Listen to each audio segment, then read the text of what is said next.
All right, on the home front, there's a lot of problems here.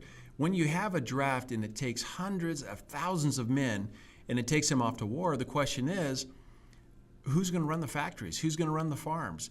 And not only do they need to run at the production before the war, they actually need to run at a greater production than before the war. So there was a tremendous need for labor.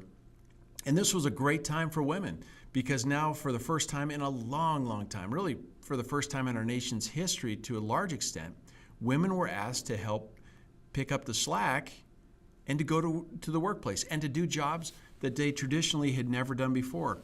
You're going to see this poster here. This is the image of Rosie the Riveter, not an individual woman, but really a symbol of women who enter the workforce during World War II to help. Now, like I said, the men are gone. The draft took many working men. Hundreds of thousands of women enter the workplace. And like I said, many begin working in non-traditional jobs like factories. This is Rosie the Riveter.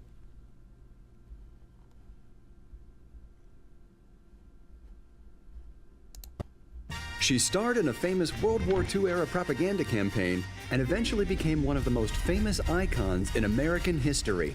But who exactly was Rosie the Riveter? And what's the real story behind her well-known image?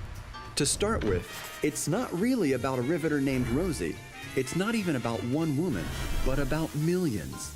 After the United States entered World War II in late 1941, government and industrial leaders called on American women to join the workforce in order to replace manpower lost when men enlisted as soldiers. Some 6 million would answer that call.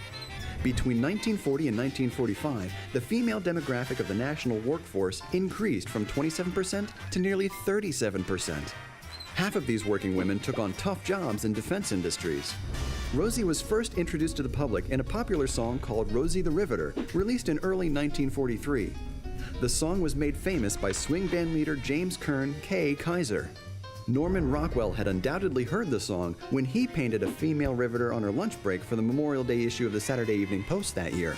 Posed like the prophet Isaiah in Michelangelo's famous fresco on the Sistine Chapel ceiling, she rests her foot on a battered copy of Hitler's Mein Kampf. Her riveting gun rests on her lap, while her lunchbox clearly reads Rosie. Rockwell's model was a dental hygienist named Mary Keefe, but was there a real Rosie the Riveter? After Rockwell's cover appeared on newsstands, the press lost no time in casting real-life Rosies. One of the most well-known was Rose Will Monroe, who worked as a riveter of B-24 and B-49 bomber airplanes at the Willow Run Aircraft Factory in Ypsilanti, Michigan. Monroe appeared in a promotional video for war bonds after a chance run-in with a Hollywood actor filming at the factory. But Rosie the Riveter was bigger than just one woman. She was a symbol of the wartime work and sacrifice of millions. Though Rockwell's painting was the original depiction of Rosie, she is most widely identified with a different image. In 1942, the year before the Rosie song was released, the Westinghouse Power Company commissioned J. Howard Miller to create a promotional poster that would boost morale among its employees. The now famous poster featured a bandana-clad woman flexing her arm muscles under the slogan, "We can do it." Due to copyright restrictions on Rockwell's work, Miller's "We Can Do It" poster was adopted by the feminist movement of the 1980s as a modern symbol of female empowerment. It is now the image most commonly associated with Rosie. From wartime propaganda to feminist symbol, Rosie has remained a riveting icon in American history.